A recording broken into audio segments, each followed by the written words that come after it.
Hey guys, I am going to be doing a unboxing slash book review. I recently read Greek to Us. It's a nonfiction book that talks about how Greek culture and language affected our current culture and language. It just came out in 2026. I really enjoyed it. I'll put a little blurb here. I don't remember the author's name. He's British, I'm pretty sure. Has been studying this field and did a really good job at showcasing Greek words and how they transferred to our current words. I never knew that so many of our words were based in Greek. So it talks about how everybody thinks of like Roman Latin being the base of everything, but a lot of words are actually Greek, and even the Roman culture, when the Romans came through and took over everything, they thought of the Greeks as like the cool, sophisticated group of people and culture. So everything that had to do with art and literature and science, that kind of thing, is mostly due to the Greeks' influence in Western culture. I shouldn't say all over. Obviously, Eastern world cultures is totally different.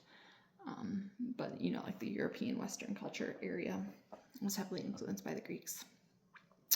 So,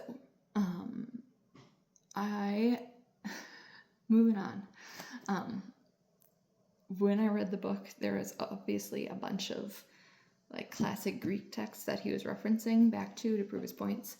And so I just kept seeing the same things over and over again.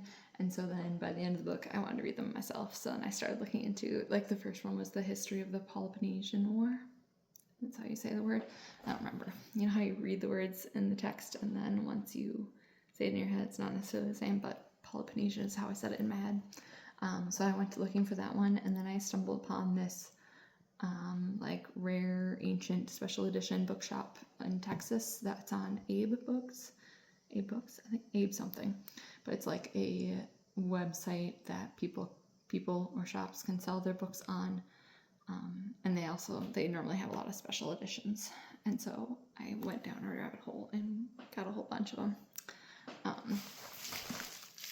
And so I'm excited to see them. Okay, so all of the books in this box should be like leather bound special editions for my fancy bookshelf. I did order one, Pliny the Great, the Histories, I think it's called, or Pliny the Elder.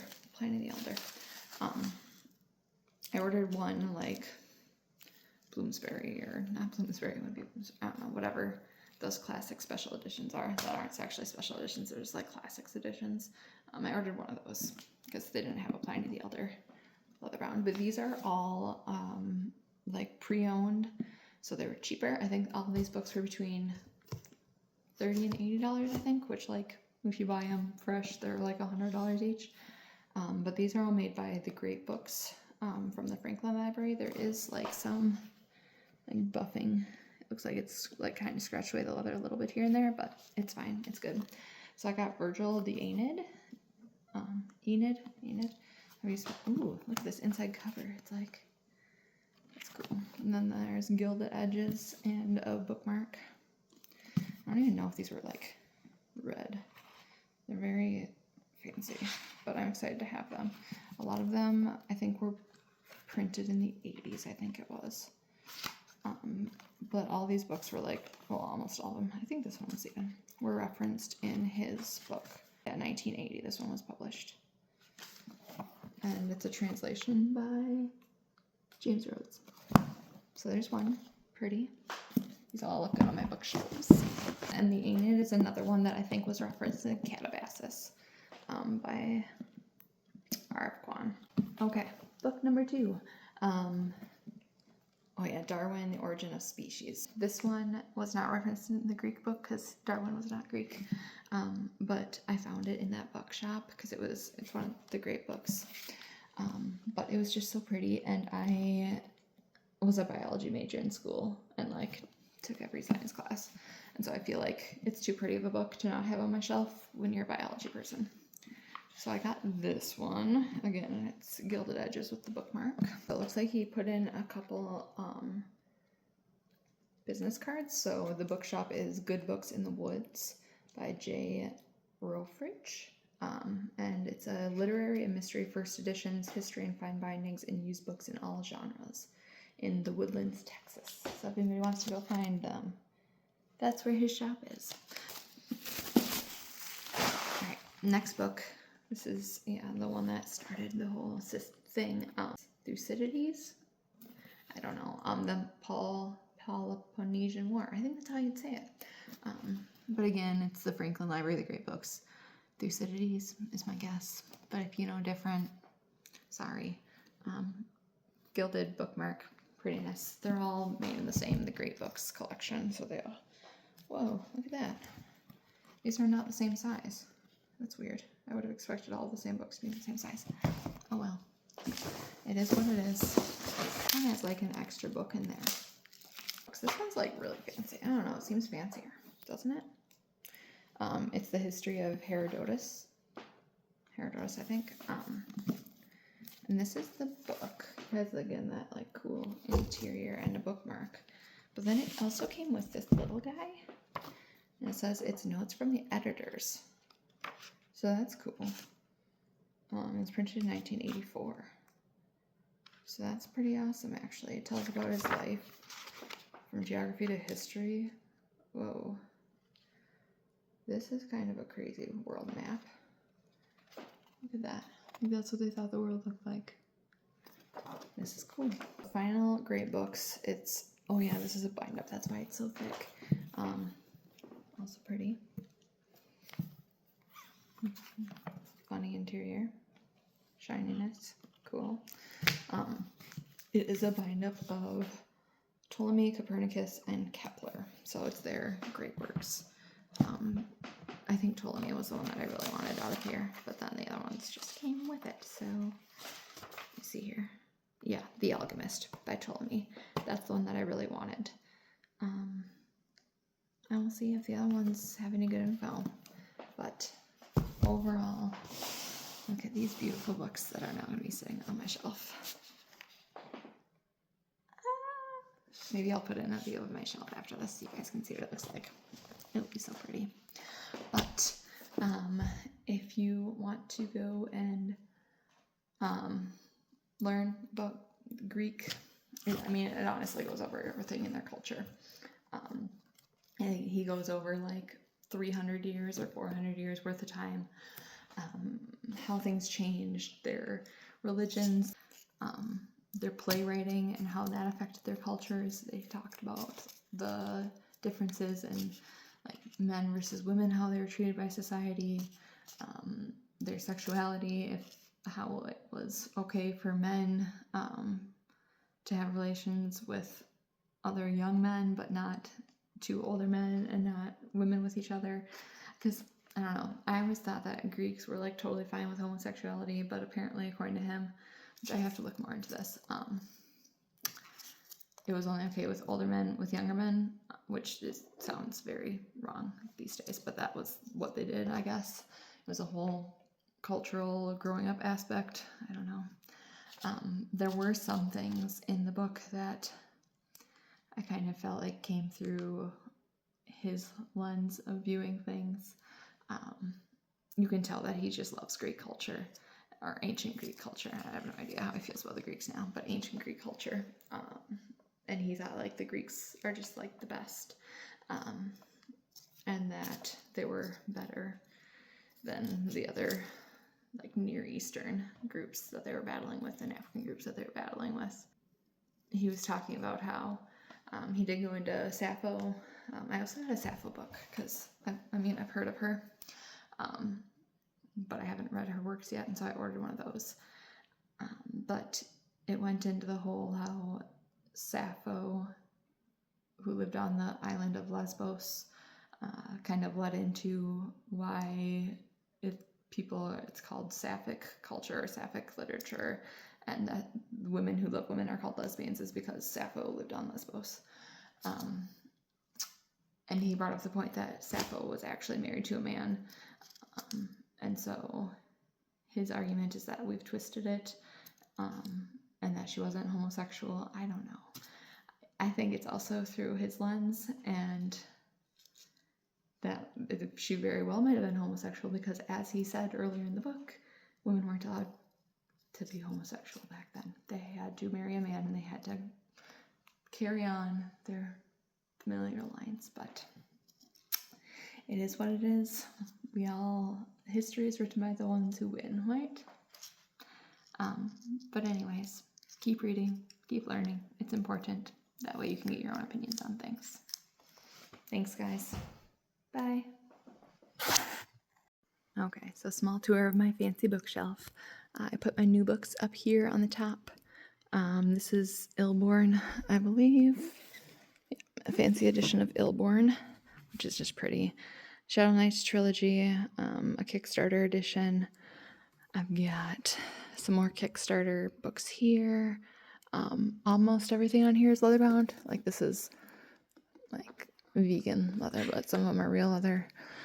This book I got from J.P. Morgan Library, Women Who Read Are Dangerous. I love that.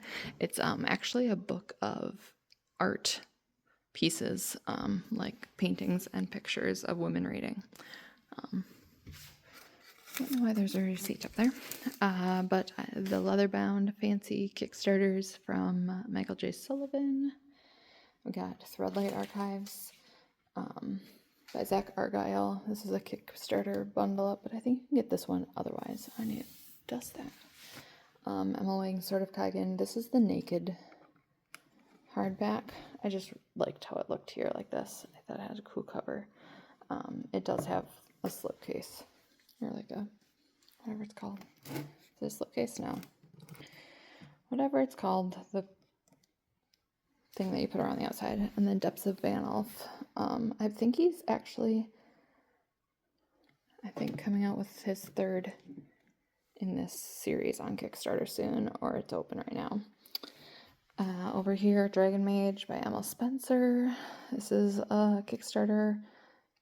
Empire of Shadows and Tomb of the Sun King. I love this series. It's kind of like a sassy mystery thing, but she did these cloth-bound 1898 editions, and so they're cloth-bound and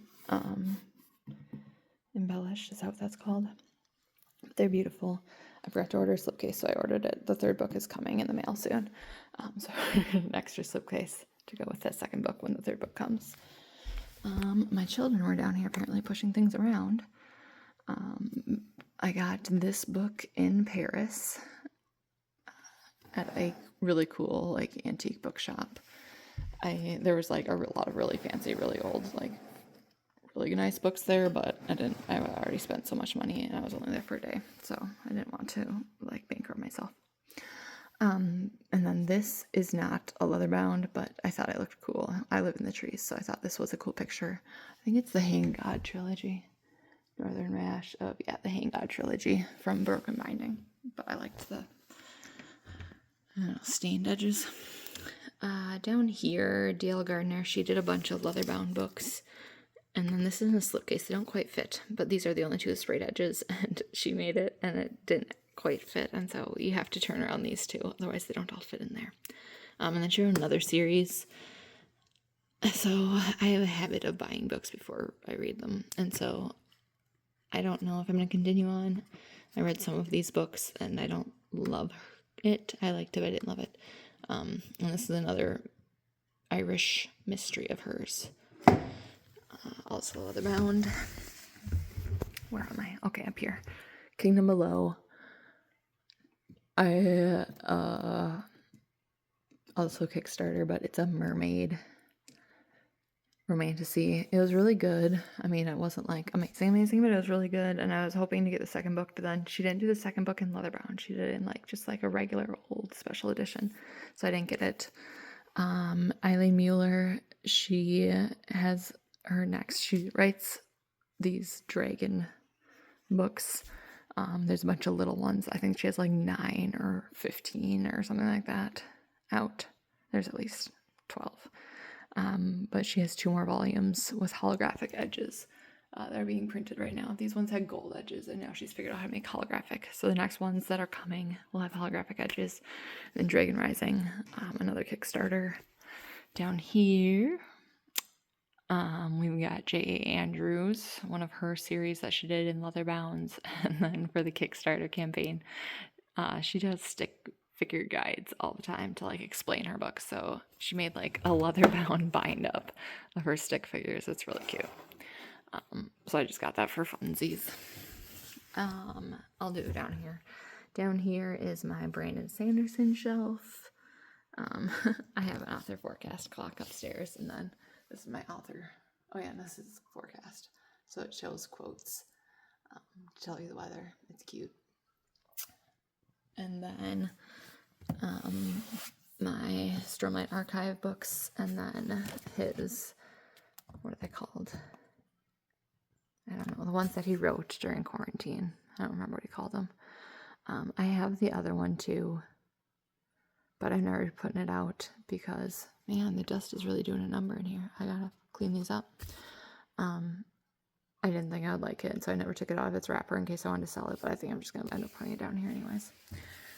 Over here, this is also a not leather-bound one. It's, I don't even know what kind of texture it is. It's just kind of like foaminess. It's from Barnes & Noble, but it's a classic. It's a different texture, so I put it here. This one is a Kickstarter campaign. It's cloth bound, kind of cool looking. I didn't love the story, and it took really long to get here, so it kind of ticked me off, but it wasn't a bad story. And then this one is another leather bound, like short story horror bind up that took a long time, but that's because like this was when the wars started breaking out in Gaza. And so it was like a mess, and a lot of the people who wrote these stories were caught up in all that stuff. So like that had a good reason to take forever. It sounded like everybody was safe, but yeah, that's about it. And then my children put their homemade paper journals on here and bird songs. Yeah. All right, that's all. Bye, guys.